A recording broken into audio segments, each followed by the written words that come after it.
Welcome to the Tradies in Business podcast. Join your host, Nicole Cox, as she dives into the real stories, tips, secrets, and stuff-ups from guests both inside and outside the trade world.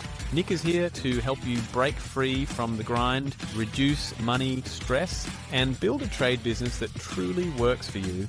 So grab a brew, put your phone on silent, and get ready to be inspired. Hello, listeners. Welcome back to the Tradies in Business podcast. I am joined yet again by Angus. Hello, Angus. Hey, Nick. How are you? I'm extremely well. How are you today? I'm good. You got me early morning, so I'm up and at it, which is good. You are very early this morning for you. It's for me, yeah, I know. It's not the 5 a.m. starts that you do, but no, we certainly live at the opposite ends of the time span, don't we? we do. It's but it works. Yeah, bit of a night out for me, but yeah, It works. Mm-hmm. I've thrown Angus under the bus, everyone, today. Angus is, he's a preparer. He likes to be prepared. He likes to feel like he knows where we're going. And I've told him today he's not allowed to do that. Because part of this business relationship that Angus and I find ourselves in means that occasionally he coaches me and sometimes I get to coach him. And so I've just given him a bit of a coach slap this morning and now we're going to bring it to you on the podcast because I think there's a lot of value in it for everyone. You're in charge today, Nick. You're in charge. Yeah. Steer this ship.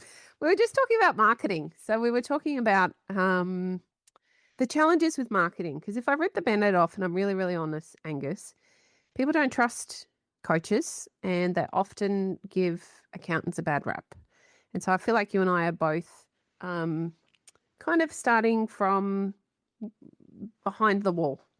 And we have to really quickly establish relationships with potential clients so they can know, like, and trust us. And that's really quite challenging to do, particularly in your space, because I don't know this factually, and I've made some assumptions that there would be some pretty strict rules around how you can represent yourself and how you can market yourself because of what you do. There can be. I mean, first of all, you absolutely have to have a license. There are some people that go around without a tax license, holding themselves out to be a tax agent. It's a big no-no. You can land in some serious hot water for that. Oh yeah. But yeah, look, we do have to be careful with what we say. We can't necessarily give investment advice if we're not licensed. There's a lot of things we can't say. But we're talking about money a lot of the time, which it's a pretty sensitive topic for a lot of people. And you're right, you are sort of coming from a position of who the hell is this guy? We're not going to share our dirty laundry with a complete stranger straight away. You do have to build the trust. So it can be challenging, yeah. It's really hard. I find like my focus with my marketing, there's a fair bit of focus on money, but a lot of the focus is also on the systemization of the business or the lifestyle they find themselves in because business is so full on. It's a pretty typical tale where the tradies working really, really long hours. They're often working late at night. There's no family time. They're missing out on that structure. The tradie wife is feeling unsupported. It's like that emotional nerve is quite an easy one to fall into.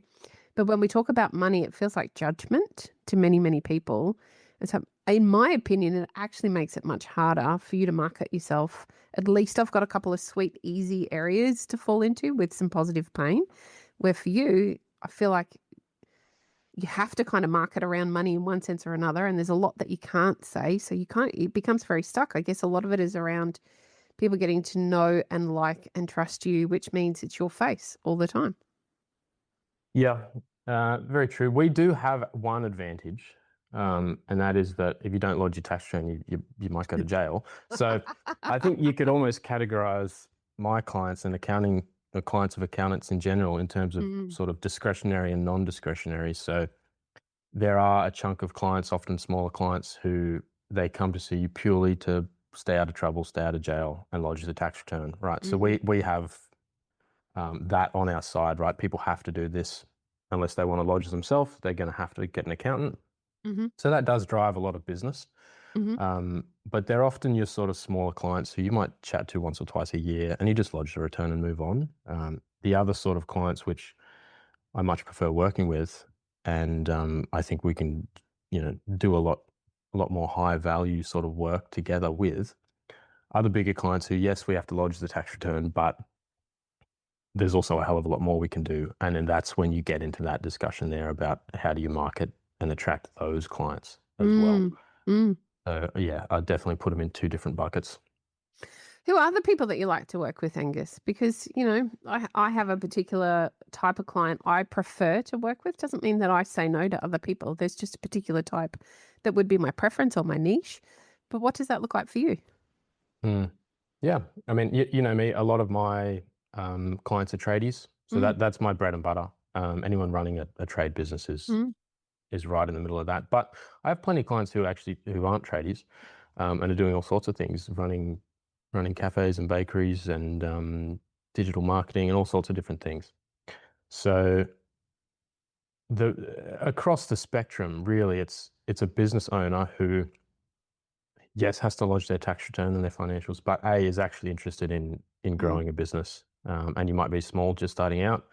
You might have an established business. On that spectrum, it doesn't really matter as long as you're mhm, interested. mm, And I'm not pestering you, chasing up old bank statements. You're actually calling up and saying, hey, we're thinking about doing this. We're thinking about doing that. What are your thoughts? And I certainly don't have the answers to everything. And I sure. don't think my job is to have the answers to everything. It's just to help you as the client to, analyze things, look at the numbers, make decisions based on how you feel as well. Mm. So anyone who's invested in the journey and keen to move on, regardless of where you're starting at, I think. So you're saying that you want clients you can have a relationship with? Well, that's what it evolves into. Yeah, Yeah, if you chat once a year with your clients, you sort of know them a little bit, but not sure. really. Your other clients, you might be talking every month, every week, Mm, mm, and then you can really become mates over time, mm, right? That makes everything a hell of a lot more enjoyable, I think. mm. Yeah, I agree. I've spoken many times on the podcast about my accountant, John. John's like my other dad. Um, we've had a relationship in a business sense for, I think we're probably about year 13, year 14 now. And there is Wow. nothing he doesn't know about my business. And he knows almost everything personally in my life as well, because we meet every single month. Every single month we catch up, we have a coffee. He always does house calls. He's one of these amazing fellas who actually enjoys getting out to see his clients, and he likes my dogs. And so he comes once a month, he'll have coffee, we'll often have breakfast together, he'll come to the house here and we will chat, shoot the shit for a good hour, sometimes two. Sometimes Nice. about my stuff, sometimes it's just about the world in general, because we have established that relationship over time. And that just forms part of what he does with us. So very similar to what I think you're talking about in terms of your ideal relationship. It's impossible. Again, I've said this many times. An accountant can't see what you're thinking about unless you tell them. They can't help you go where you want to go unless you tell them. And so you need that relationship for you to be able to build out that plan together. Otherwise, it's a surprise and it's unfortunately always your fault. I don't know how many times I've been told, oh, my accountant never asked me where I was going, or my accountant didn't tell me I was going to have a big tax bill, or my accountant didn't do this or didn't do that, where the poor accountant didn't have a clue what was coming because you haven't had a conversation. Now, do I feel like there's some ownership on the accountants like yourself, Angus, to be saying, okay, let's catch up, let's do this, let's do that, or getting clear in the beginning about where somebody wants to go? Yeah, I definitely do. But I don't think it's okay just to abdicate it all the way to the accountant, and then when you don't end up where you've had a thought about where you want to go, it then being the accountant's fault. Yeah, this comes up pretty often actually when I'm speaking with new clients or potential clients. Sometimes genuinely the accountant has really dropped the ball and done something Yep. really not great. And I can see that because I always request copies of the returns, the financials. I can look at it and go, all right, something really bad's happened here. This is not your fault. They've mucked this up. Yep. But a lot of the mantra I hear on the flip side of that coin is the accountant didn't tell me this, the accountant didn't tell me that. They never they just call me up and tell me how much tax I have to pay. Mm, Yes, we should be more proactive as accountants, but it does depend what you want to get out of the relationship. If you mm-hmm, do want to be someone that's just once a year you get we do the tax together, that's fine. But you're not paying me to check in with you and call you and see what's going on. mm-hmm. Um, I am flying blind until you come and call me. So Yeah. It just depends on what you want to get out of it.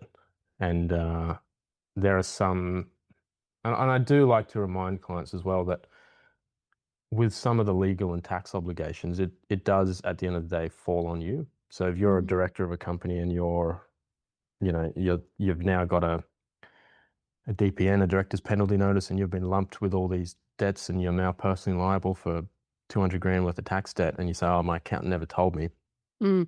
To me, I go, okay, it's been a long time to get to this pain point. Might have been going on for 3 years. How much responsibility are you going to take? Yeah. It's So a good question. It's an interesting one. Yeah. Yeah. I agree. I think that there is, it's the word I used before, that there's often abdication. And I think that abdication comes through a lack of education. I don't necessarily know that I don't know where you land the blame, actually. I think everybody's partially responsible. I think that as business owners, and even if I speak specifically to the trades, we're not taught when we do our apprenticeship how to run a business. We're not taught what our obligations are. We live in a country in Australia where we're deemed to know whether we do or we don't. And so if we don't know where to look or what we're meant to know, how we're meant to know, and I think that there is definitely a responsibility for a good accountant, that you have an existing relationship, that you're paying appropriately, to bring some of that to the table. But if you don't know that there is all of that obligation and you are liable, then you might not see the value in investing in that relationship in the first place. So it definitely is a very tricky position, both for you but also the business owners, to find themselves in. And I wonder whether, as an accountant, I'm going to ask a loaded question because I think I know the answer. Go for it. You go to school, you go to uni, you do your degree. Is it a 4-year degree? It can be up. I think mine was 3 years. I think I did it a bit quicker, but yeah, I'd say 3 to 4 years is pretty standard.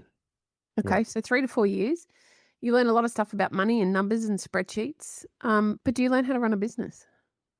Yeah, no, not at all. And that's something that it is funny, because while I worked in a larger firm and saw many other people's businesses, you are really talking out your ass until you do it yourself, I think. 100%.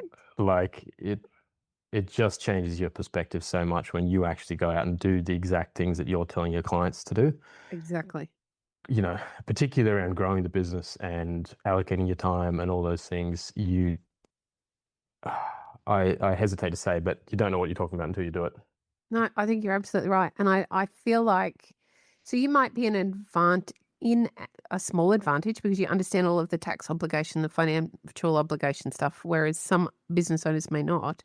But you don't know the HR stuff. You don't know the marketing stuff. You don't know the business owner stuff and the business development stuff. You don't know any of that. You got to learn it like the rest of us do.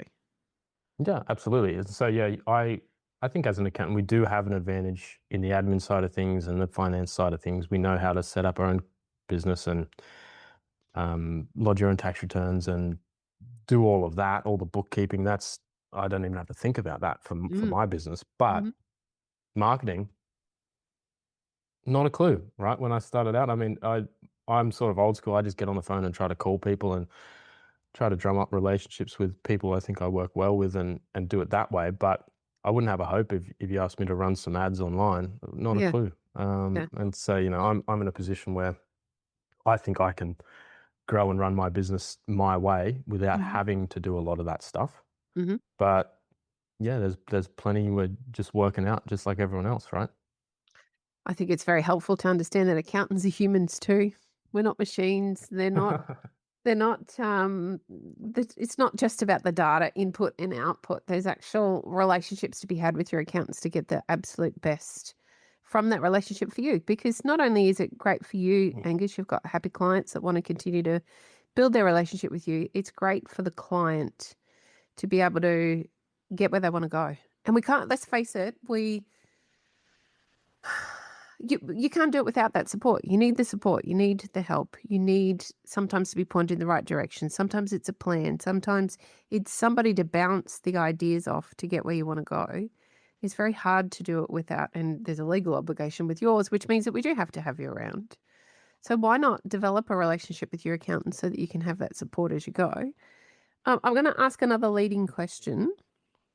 Do you like how I'm warning you so you can kind of suck your Yeah. cup in Thank you. before you get I a got gut about punch? 5 to 10 seconds to get ready. Yeah. What I'd really like to know is what your take is. I may have asked you this before actually on finding the right accountant for somebody.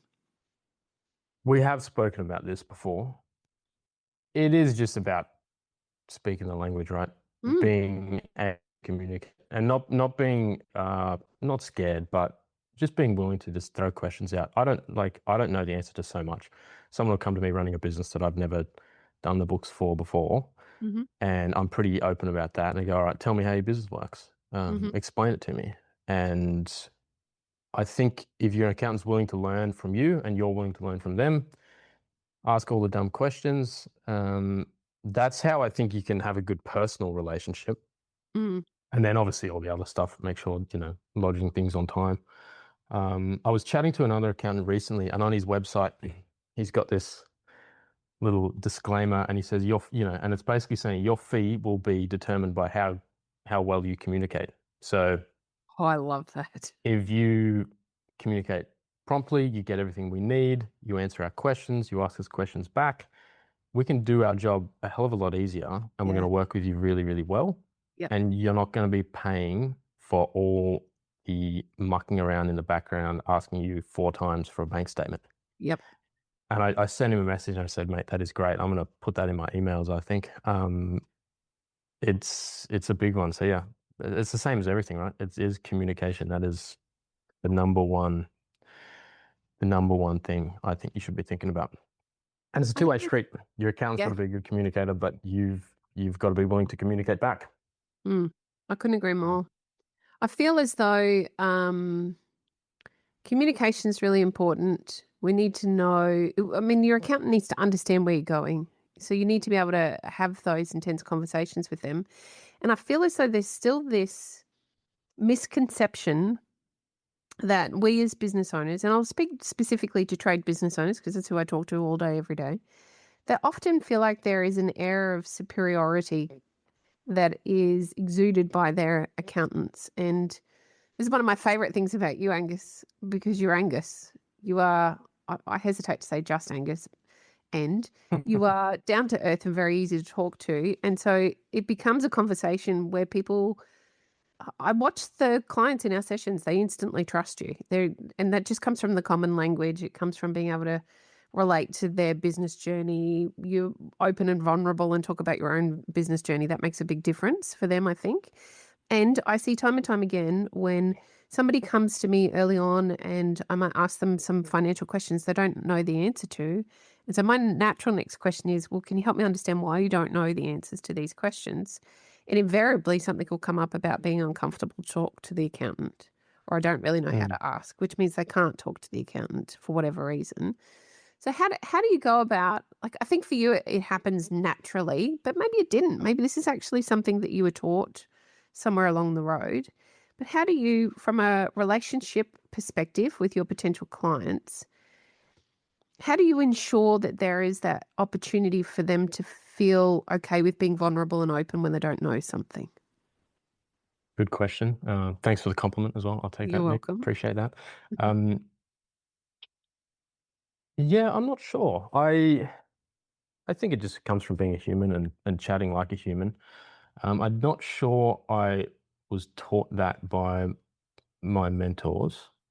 I think it's just I don't understand that air of superiority thing. I have seen that many times. I don't get it. I've met many accountants who act like that, and then their own personal finances are in an absolute mess. Oh, yes. It's amazing to me.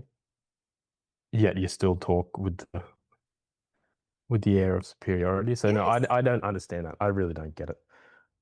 But maybe it does help also being on my own sort of business ownership journey. Yeah. Me, I'm fairly young in business and a couple of years in, but got a hell of a long way to go. And I think maybe that almost puts us on, we're peers in a lot of ways. 100%. And there's a hell of a lot of stuff that they know that I don't, and vice versa. So I do think it's approaching it as peers rather than as one looking down on the other or something like that. That's just rubbish. It's not going to go anywhere good. So no, I think it's just evolved naturally over time. Really, that's a lame answer, but I think that is the answer. Yeah. I'm going to call you on it because I actually think there's another answer that you don't know that you do. I'm just thinking about you as you're talking to me. I think you're Mm. naturally curious, and Yeah. curiosity breaks down a lot of barriers. And so that means that people are more likely to want to answer your questions and then ask questions in return. I think that's where it comes from. That could be it. Mm. It's that whole thing. Like if you want to have a good conversation, ask as many questions as you can and talk about the other person as much as you can. It works very well. It normally goes somewhere well. So Yeah. yeah. I think that's a lot to do with it. All right. So we've gone, well, we're still kind of talking about marketing because at the end of the day, yours is very much relationship marketing. It's much the same for coaches. However, it's easier for me to be able to use meta marketing, for example, to be able to target some of those key areas. And I think for accountants, it's much, much harder for you to do as an industry as a whole. However, I think if you've got the opportunity to establish those relationships, and even doing things like the podcast, or you work with our clients every month with their financials, I think that can certainly help. What other avenues have you tried to market your business? You said earlier that you're old school, you like to just get on the phone and have a conversation. Did you try cold calling? I've done some cold calling. Wow. I've never run an ad until recently. Actually, I don't even have social media. I had an old personal Facebook account, but that's about it. I certainly don't have a business social media account. I know you might prompt me to do something about that. Probably a good idea. Yeah. But no, everything really has been relationship based offline sort of stuff. Yeah. I remember when I first started out, I have a really good mate actually, Braden up in Queensland, and I met him on a bus going from El Salvador through Honduras, I think, in South America, How Central random America, I is should that? say. And I was crook as a dog on this bus, and I was having a horrible time. And then we all had to pass our passports up, and I saw that the bloke on the seat behind me was he had an Australian passport. Anyway, we got chatting. Him and his girlfriend, his now wife Sally, and we're still in touch. He basically, he was telling me about his business and how he sort of started out, and that was almost the inspiration or the prompt that made me decide to go out and start my own business. So Wow. got back to Oz 6 months later, got the license and just kicked off from there.